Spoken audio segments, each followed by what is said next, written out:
पाकिस्तान के पहले उफ्की कुएं से तेल की पैदावार का आगाज हो गया है।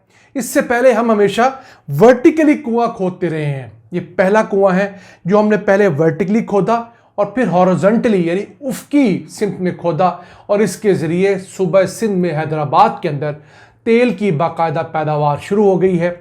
ये एक जदीद टेक्नोलॉजी है जो पाकिस्तान में पहली दफ़ा इंप्लीमेंट हुई है।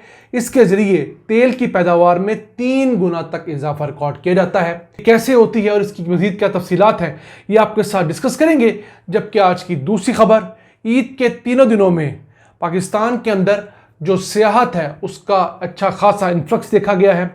अगर बात करें मरी की तो वहाँ पर 74,000 गाड़ियों में 3,75,000 सियाह एंटर हुए हैं, जबकि खैबर पख्तूनख्वा में तीनों दिनों के दौरान 2,62,000 से ज़्यादा सियाह गए हैं। ये किन इलाकों में गए हैं और पिछले साल से क्या फ़र्क आया ये आप आज की वीडियो में जान सकेंगे। अस्सलाम वालेकुम व्यूअर्स, रिच पाकिस्तान का नया एपिसोड लिए मैं हूँ आपका मेज़बान अब्दुर्रहमान।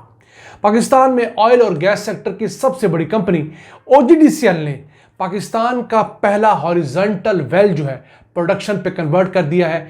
ये ऐसा वेल है जिसे 3,512 मीटर की गहराई तक खोदा गया। नॉर्मल रूटीन में हम सिर्फ वर्टिकली जो वेल है वो खोदते हैं। इसके अंदर पहले हम लोगों ने 2,966 मीटर वर्टिकली यानी अमूदी तौर पर जो है वेल खोदा जैसे आम हालात में होता है, और फिर 546 मीटर हम लोगों ने इसे हॉरिजॉन्टली उफ्की सिमत के अंदर खोदा। मजमूई तौर पर यह 3,512 मीटर बनते हैं। ऐसा पाकिस्तान में पहली दफ़ा हुआ है। ये पसाखी ऑयल फील्ड है, इसका वेल नंबर 13 है। वहाँ से इब्तदाई तौर पर 460 बैरल यौमिया तेल जो है हासिल होना शुरू हुआ है। इस वक्त आलमी मंडी में तेल की प्राइस $127 फी बैरल है। उस हिसाब से इस एक कुएं से हमें सालाना बुनियादों पर तकरीबन 77 करोड़ रुपए का तेल हासिल होगा। वैसे पाकिस्तान के अंदर आहिस्ता आहिस्ता तेल की पैदावार भी बढ़ रही है। जो तेल की पैदावार आज से महीना पहले तकरीबन 60,000 बैरल थी, अब बढ़कर 65,000 बैरल हो चुकी है। लेकिन हमारी डिमांड बहुत ज़्यादा है।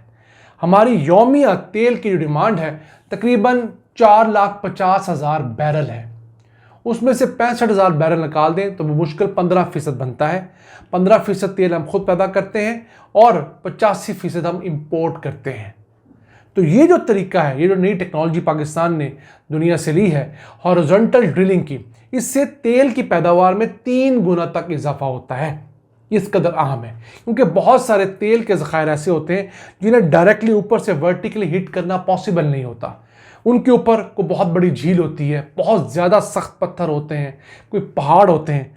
तो फिर थोड़ा दूर जाकर एक वर्टिकल वेल पहले खोदा जाता है और फिर ज़मीन के नीचे से हॉरिजॉन्टली उस ज़ख़ीरे तक पहुंचा जाता है, और फिर उस ज़ख़ीरे का जो स्वीट स्पॉट होता है जहां पर सबसे ज़्यादा ज़खायर आसानी से निकालने की गुंजाइश होती है, वहां से ये तमाम ज़खायर निकाले जाते हैं।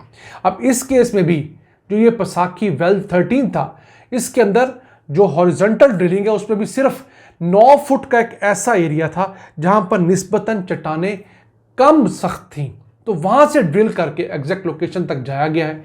इसके लिए एक नई टेक्नोलॉजी है जिसे जियो स्टीयरिंग कहते हैं, जिसके अंदर ड्रिलिंग करते हुए आप रियल टाइम के अंदर रॉक्स की फॉर्मेशन देखते हैं और उसके मुताबिक अपनी ड्रिलिंग को चेंज भी कर सकते हैं। तो इस टेक्नोलॉजी का इस्तेमाल करते हुए इस रिजर्वायर तक पहुंचा गया है और वहां से जो है अब तेल की पैदावार शुरू हुई है। तो ये नई टेक्नोलॉजी OGDCL ने हासिल की है। हम उम्मीद करते हैं और कंपनियां भी इसे हासिल करेंगी और बड़े पैमाने पर इसे इम्प्लीमेंट भी किया जाएगा। अब OGDCL कंपनी जो है पाकिस्तान में रोज़ाना 706 मिलियन क्यूबिक फीट गैस पैदा करती है। इसके साथ साथ कोई तकरीबन 33,000 बैरल यौमिया तेल की प्रोडक्शन भी ये कंपनी करती है। 710 टन LPG पैदा करती है और 63 टन सल्फर पैदा करती है। और पाकिस्तान में मुनाफे बख्श तमाम कंपनियों में सबसे बड़ी कंपनी यह है जिसका मुनाफा गुज़श्ता कई सालों से नंबर 1 चलता आ रहा है। पाकिस्तान में देखा जाए तो तेल की पैदावार में खैबर पख्तूनख्वा नंबर 1 है और गैस की पैदावार में सूबा सिंध नंबर 1 है।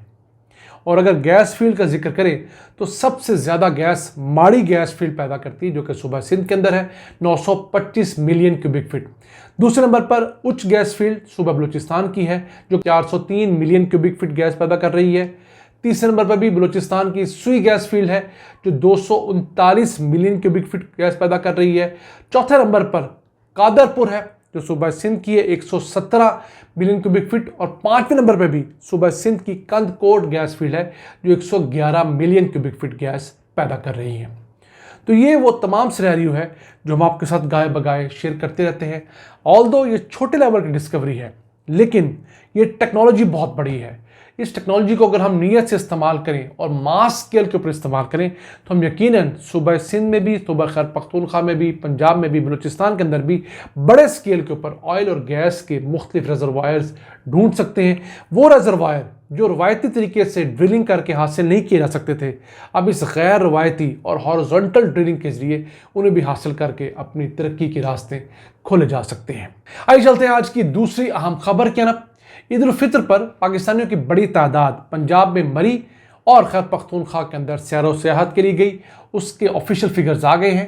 पंजाब में मरी के अंदर 3 दिनों के दौरान 74,000 गाड़ियां एंटर हुई, जिनमें 3,75,000 सयाहते। याद रहे, मरी में सिर्फ 5,000 गाड़ियां जो हैं उन्हें ठहराने की पार्किंग की स्पेस है।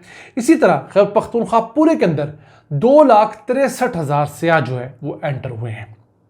तो मरी के अंदर जो गाड़ियां एंटर हुई उनमें पिछले साल ईद उल फितर की निस्बत 49% कमी रिकॉर्ड की गई है। जी हाँ, यही फिगर अगर पिछले साल देखें तो कोई 1,30,000 से ज़्यादा गाड़ियां पिछले साल एंटर हुई थी।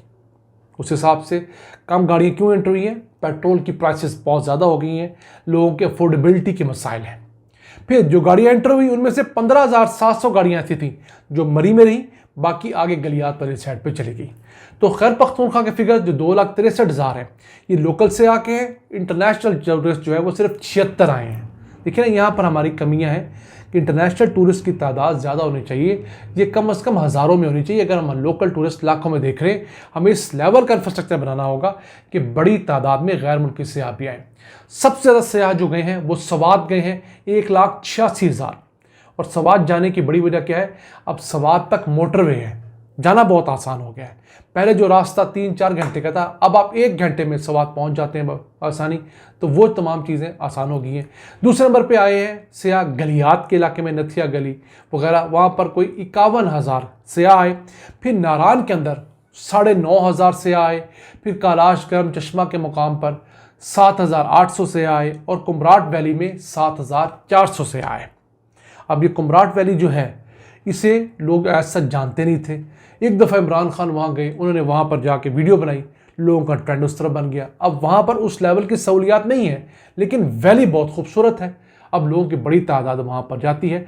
तो हमारे सियासतदानों को चाहिए कि खुद इन इलाकों में जाएं, सिर्फ मरी जाके ना बैठे रहें, नदिया गली जाके ना बैठे रहें, दूर दराज के इलाकों में जाएं, वहाँ जाकर इंफ्रास्ट्रक्चर देखें, वहाँ पर जाके उस इलाके के एडमिनिस्ट्रेशन को मोबिलाइज करें, लोगों को उस इलाके के मुतालिक बताएं और फिर इको टूरिज़म को प्रमोट करें। इको टूरिज़म वो टूरिज़म होती है जिसके अंदर आप माहौल को सबसे पहले देखते हैं और फिर टूरिज़म को प्रमोट करते हैं।